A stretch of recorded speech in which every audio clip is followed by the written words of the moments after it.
Right guys, we're making our way to a Clodopus rally here.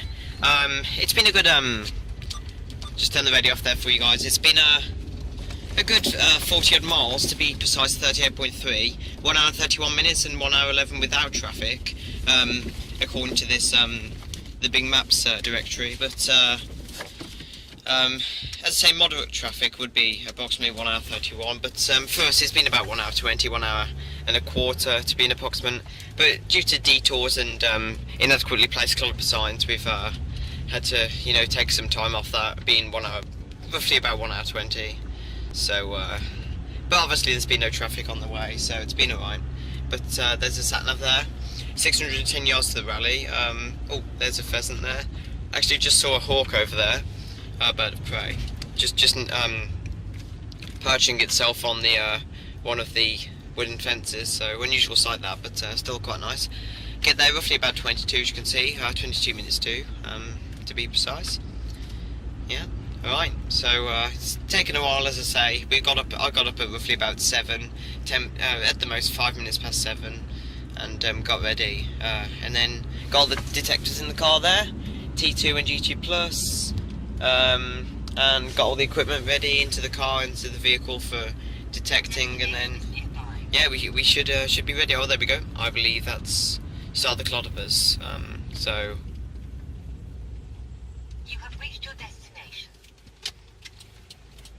So, yeah, alright, I'll see you in a bit then, when we get there, okay? Bye.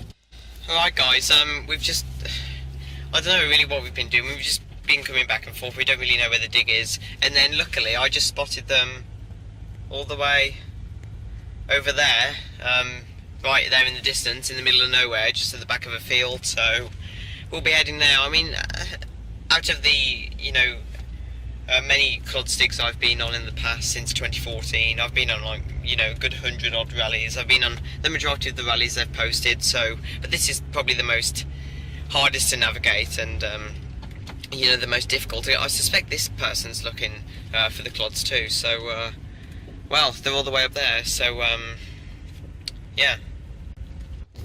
Right guys, so we've finally made it, well, nearly made it anyway. We've got half a mile or so to go.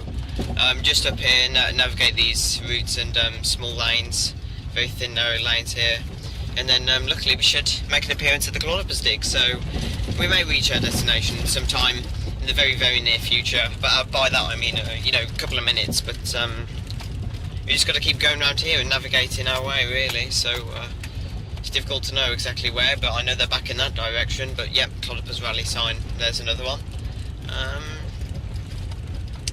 Yeah, I don't know. Luckily we've got a four-wheel drive here, so there we go, left. Got a four-wheel drive vehicle, so no terrain should be too much of a, pose too much of a threat or problem. So just carry on here. Difficult terrain though, of course. It's very, you know, rocky and particularly cobbled in terms of the path or very small narrow road lane we're going down here. Interesting place though, just an infinite stretch of land with trees sheltering it, so interesting really.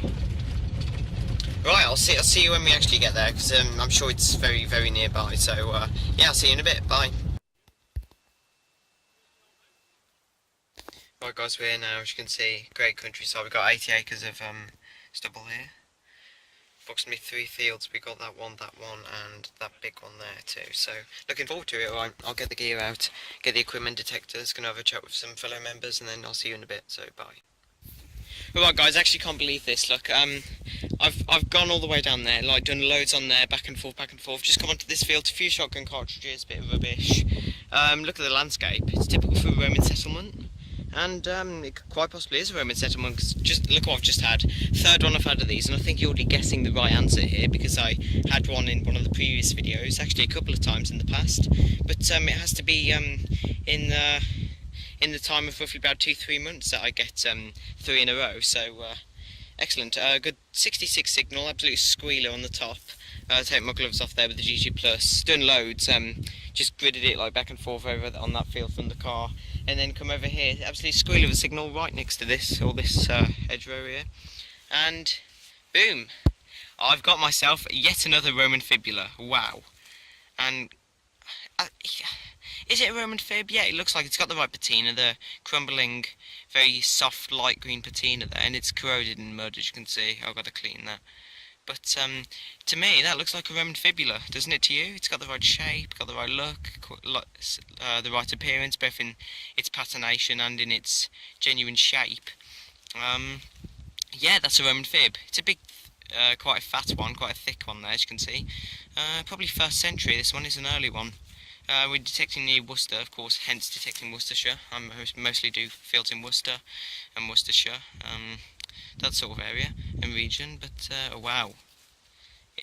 I've got to clean that up at some point. But there we go, Roman fibula for the G2 Plus. So I'll catch you on the next find, hopefully there's more. So yeah, very pleased with that one. In a bit. Right guys, next find, you can see a few inches down, Scream River 63 there. Just come up to this river here. There's a river. No wonder there's Roman occupation. If there's a river, they primarily settle by rivers, as you know, no one settles where there's not a water source, because I guess you can't live if there's no water around. So yeah, this would be the ideal location to start a settlement. Very particularly flat ground, as you can see. Of course, now ploughed fields, which aids in the finding of Roman, as it cultivates the lands and brings up finds their great depth at ancient. But just had a 20 pence piece, so more of a recent find. In fact, it's even deeper than that of the Roman, which was just lying on the top. As you can see, ploughing does improve the, should we say, shallowness of finds. They usually bring them to the very surface, so at the most a few inches. As you can see, this one was about 4 or 5 inches, just came out there. 20 pence a piece, 1983 this one, I believe, so Younghead, Queen Elizabeth II, decimal coinage. Not really interesting, but yeah, I'll see you in a bit, so I'll catch you on the next find, so bye. Right guys, just come over here, as you can see, all the way through there, done loads on there, still nothing. And an absolute squeal of a signal, almost overloaded on the detector. Good 80 signal, absolute squealer. It's a 3rd issue copper coin of George III, George III halfpenny dated 1799. There's Britannia on the reverse if I flip it over. Coin orientation. George III Dei Gratia, so George III by the grace of God, and then probably FD, which is Defender of the Faith, which is initialised and abbreviated. As you can see, there's his bust, particularly worn, quite corroded by the mud, but only about an inch deep there. 1799 coin, minted at the Soho Mint in Birmingham, so nice find. Anyway, I'll carry on and see what else I can find, so yeah, catch you on the next find guys, in a bit.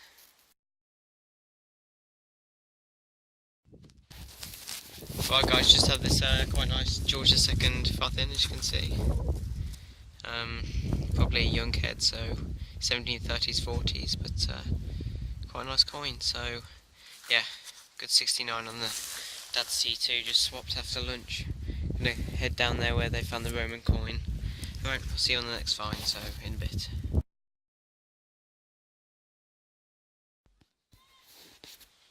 Alright guys, so this is the roundup of the today's dig. Of course, I intend to make the videos considerably shorter than they momentarily are. You know, they are particularly long, longer than you'd preferably want them to be, I suspect. Putting my shoes into yours in that instance, but yeah, as you can see, the fibula cleaned up lovely. Put a small application, thin application of Renaissance wax on there, and sorry for my bad. It seems French pronunciation. Looks to be a French origin word there. Renaissance, because it just has the sort of you know, French sort of dialect towards it, and French sort of speech towards it. So, but nonetheless, yeah, it's cleaned up lovely. Put the application of that wax on. I don't want to say okay, I don't want to say it again because you can't really pronounce it that well, to be perfectly honest with you guys. But and having cleaned it, I've actually a closer inspection. I found that the springs are still intact. Now, someone found this today at the rally. I mean, not the they didn't find the artifact, the brooch. They found that it had metal springs in there. By what I mean metal, I mean ferrous, so iron springs.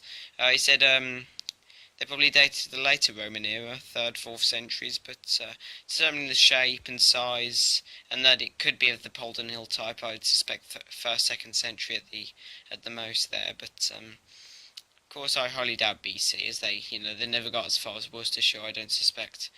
Um, in the attempted Roman invasion of 56 BC, commanded by Julius Caesar. I doubt that they got that far, but still, though, as you can see, it's broken off. That's corroded now, but probably a few hundred years ago, quite a primitive old-style plough would have chipped that, and it would have taken off the rest of the fibula. But it would be nice to see that intact. There's probably the other pieces missing nearby that's been missed so far at the rally, today. But you never know. Next turn of the plough might bring the rest up. But yep, nice to find out. As I say, that wasn't the only fibula actually. There was another one, considerably smaller, probably later in date, but another Polden Hill type, 2nd century. Yeah, that was found the opposite side of the field, the other side of this decent 40-acre field. And yeah, so not the only one. In fact, I said I had a fibula to him, and then while I was doing that, he was digging the hole, and what he found in the hole was actually a fibula. So it was quite unbelievable, really, how coincidental matters happen and things like that. But yeah, there's iron springs in there. Someone said they date to 3rd, 4th centuries with this iron springs in, but I suspect it was an alternative to the short supply of bronze they used. Well, even in this instance, they used a lot of bronze for the production of that. As you can see, it's not hollow, of course. It's just a thick chunk of bronze with iron springs. Maybe they just had quite an iron commodity and quite a quantity of iron, so maybe they just used the iron for the springs and, kept the bronze as the actual fibula, because bronze is quite an attractive metal. I mean, it's got a nice colour and patina to it. So, yeah, but enough of the fibula. I know it's a star find. It's the best find of the day. Firstly, by the hedge that you saw me by, I had this 20p piece, Elizabeth II, 1983, 20p piece, with that typical, I believe, Scottish thistle or whatever that is. Yep, something like that. It's got a flower on the verse anyway, which is surmounted by the Queen's crown there, English crown. Yeah, reasonable find, even though it's decimal. I still like finding modern coins. Don't get too many of them nowadays. Even finding them, I don't find that many, so it's still nice to get a coin now and then. Next, we've got a George II farthing, as featured in the video, with all of these finds, with the exception of that, because there's no point, videoing a bit of pottery that I just quickly picked up off the surface and put it in my bag. There's not really any point. As I say, it was ploughed land, so that's why. George II farthing, quite in decent nick, actually, after cleaning it up. Conditions decent. Sorry for the phone's not focusing at the moment, but can't see the date. Probably 1730s and 40s, as I say. Looks like the young bust to me, so it's saying that it would be 30s and 40s in the 18th century. Yeah, Britannia on the verse, Brit, and then Anya around there. Britannia as a whole. Yeah, quite a decent coin. In better condition, this would fetch quite a few bob, actually. They're quite collectible amongst numismatists and that. So, nice find. And then, as featured in the video again, as I explained which ones weren't just then, as you heard. But, yeah, this is quite nice. As I say, George III, halfpenny, so mint in Birmingham, 3rd issue, 1799. Quite nice. Quite a large coin. Then we have this bit of pottery, probably Georgian, sort of 18th century date, 19th century, Victorian, I don't know. Quite worn, as you can see. Usually has a more defining blue, a more darker blue, but this is very light and faded away, probably due to use and that. It's broken, shattered. Yeah, quite nice. Got some design on there. And then that's it really, with the fibula included there. Yeah, had some good finds, and this is what I cleared out from last week that I forgot to get out, was a button, pewter button, bag seal, Webb and Sons, late 19th century, those were made. Copper spoon with hallmarks, which is unusual because that's usually for silver items and silverware, and then silver-plated buckle, so quite nice those. But yeah, I'll see you on the next video, guys. I'm not out from should we say, Sunday onwards. There is actually Saturday dig, but my dad's going to a football match. Can't really make that one, since we're packing for holiday anyway. The day later, yeah, we're going on holiday.